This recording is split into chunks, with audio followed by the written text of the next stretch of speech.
Greetings, humanity!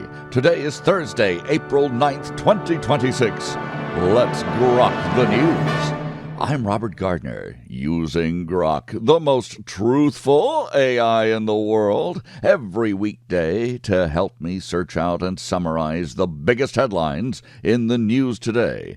You also get the benefit of my opinions. Other newscasters don't tell you that. We briefly review a roundup of the most critical reports in the world. But first, and mostly in this special report, a deep dive into today's top story, the conflict in Iran. And that's right after this. God with Us, the story of Jesus, is a full blending of all the Gospels into one continuous narrative that misses nothing from the Savior's life. Inspired by the majestic text of the King James Bible, God with Us is adapted to modern language, formatted for easy reading. It's a faithful paraphrase divided into brief stories fit for daily Bible study. The story of Jesus from his birth to his ascension. Find God with Us by me, Robert Gardner, at Amazon.com or wherever books are sold. And now we grok the most important news in the world today, starting with our lead story. Dateline Washington, Tehran, Beirut. The fragile 2-week ceasefire between the United States and Iran is already under strain, as if we didn't know that would happen, just days after it was announced, as Israeli strikes continue to pound targets across Lebanon, killing at least 182 to 250 people, according to reports, in what some describe as the deadliest day of the conflict. This observer notes that some do not count the 45,000 Iranians killed by the thousands by their own terrorist regime. Iranian officials call the attacks a grave violation of the truce, while the U.S. says that Lebanon was never part of the deal. Oil prices, having fallen steeply, are swinging amid fears that the agreement could collapse, with warnings over shipping in the Strait of Hormuz adding to global economic uncertainty. Frankly, this observer expects that the ceasefire will collapse. We'll see what happens after that. NATO Secretary... Well, this observer hopes it doesn't and that things turn out the way the diplomats are working toward. We'll see. We'll pray. NATO Secretary General Mark Rutte announced that some alliance members failed to meet expectations during the Iran war. He's talking about Europe, although he praised the large majority of European nations, particularly the Eastern European nations. This observer acknowledges that, in particular, the UK, France, Spain, and Italy might as well have just signed up for Team Iran, having not only refused help but making themselves actual nuisances and hindrances to American action.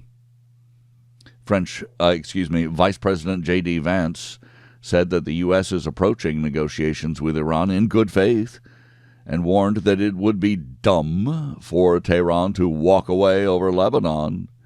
Meanwhile, unverifiable reports claim that Mojtaba Khamenei played a key behind-the-scenes role in pushing Iran toward the ceasefire as Trump's deadline approached. On the ground in Beirut, civilians describe scenes of devastation, with fresh Israeli strikes hitting the heart of the city. UK Prime Minister Keir Starmer noted that a lot of work remains to make the ceasefire hold. World leaders have expressed momentary relief at the pause in direct U.S.-Iran fighting, but skepticism remains high in Israel and among Gulf states. And behind this microphone, this observer noted, by the way, that Keir Starmer has proven himself an enemy of the West and of his own people. And this observer does not make such notes lightly. Other world leaders have proven to be empty suits or puppets on strings. Very few individuals that their people can count on. The ceasefire followed weeks of intense conflict that caused significant losses on all sides, with Iran estimating damages up to $145 billion. Trump has said that U.S. forces will stay deployed near Iran until Tehran fully complies. And he has floated ideas of working together on issues like removing nuclear dust. The usual Democrats, however, have raised the usual concerns that Trump's approach could provoke further terrorism, as if doing nothing and allowing the Ayatollahs to acquire nuclear weapons, as Democrats have long done, even feeding them billions of dollars just when they needed it, would have achieved results other than Tehran acquiring the nuclear weapons that they needed to hide their Islamic terrorism behind. Despite the tensions, markets initially rallied on news of the truce, before retreating again on fragility concerns. The market is like a timid rabbit, isn't it? The situation remains fluid, with diplomats scrambling to prevent a wider regional explosion involving Hezbollah and other actors. Back from the brink for now, but the path to a lasting peace looks perilous. This observer notes how Western media, in the hands of globalists and other leftists, continually takes the Iranian line on Hezbollah and Lebanon, as if Israel is not dealing with an existential threat from these radical, militant, Shia-backed Islamic Jihad terrorists. One could be forgiven for observing that the media seems to prefer the notion of American and Western failure and collapse, rather than to admit that Trump or any traditionalists or populists among the people could claim any victories or successes whatsoever. And now we grok the headlines from around the world, and speaking of successes, Dateline Houston. NASA's Artemis II astronauts are now on their way back to Earth after completing the first crewed lunar flyby in more than half a century, bringing with them valuable scientific data and breathtaking new images of the Moon and Earth, while preparing for a challenging Pacific Ocean splashdown. This observer prays they return home safely. Dateline Riverhead, New York. In a significant breakthrough in one of America's most notorious unsolved cases, Gilgo Beach serial killings suspect Rex Heuermann has admitted his involvement in the murder of an 8th victim as prosecutors continue building their case against him. Dateline Los Angeles. The woman dubbed the Ketamine Queen for her role in supplying drugs has been sentenced to 15 years in federal prison in connection with the ketamine overdose death of beloved actor Matthew Perry. It's all Hollywood fun and games until it kills you. Dateline Atlanta, Georgia. Trump-backed Republican candidate Clay Fuller has secured victory in the special election to fill the congressional seat previously held by the notorious Marjorie Taylor Greene, strengthening conservative influence, true conservative influence in the House, or at least one hopes.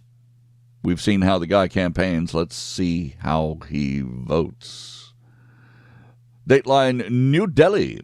Polling has begun in several key Indian states, including Kerala, Assam, and Puducherry, delivering an important early test of Prime Minister Narendra Modi's Bharatiya Janata Party and their strength against determined opposition parties in the world's largest democracy. Dateline Washington, D.C.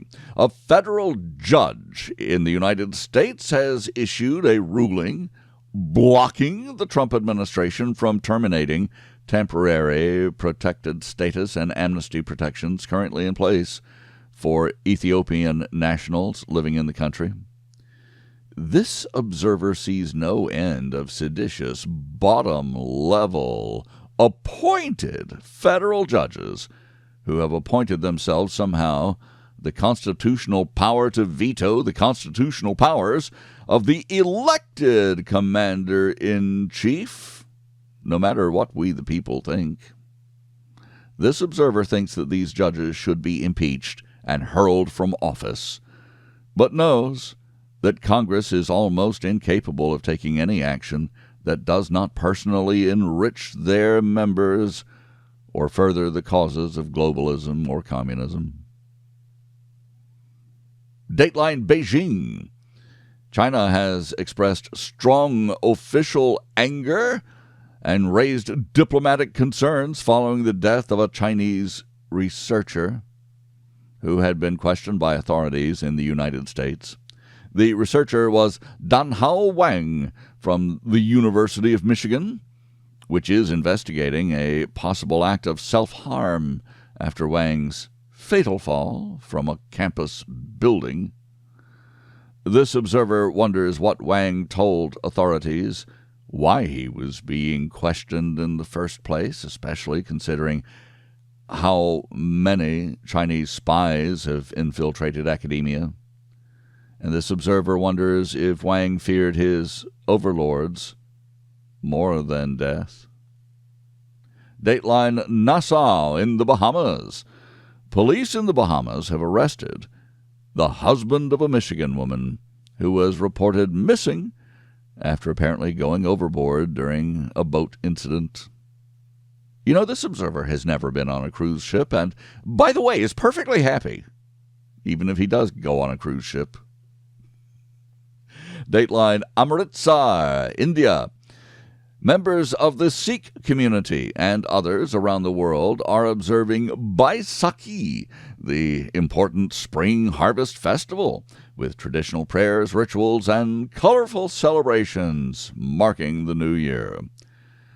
And here's some good news to end the newscast on today.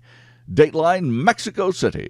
Rescue teams have successfully freed a miner.